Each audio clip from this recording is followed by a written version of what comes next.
Well, ladies and gentlemen, I finally fixed the Prelude again. It's finally idling.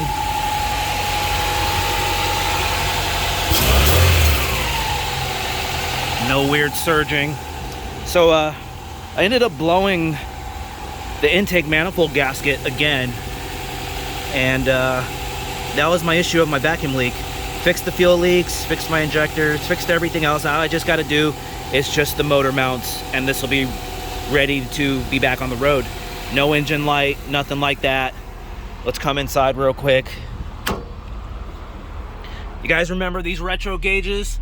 So you got analog and digital, which is freaking awesome. But I'm at like 75, 80% or 80 PSI for oil pressure right now. It's cold start. Idling at like 900, 800. Bro, we are back. The Prelude's back.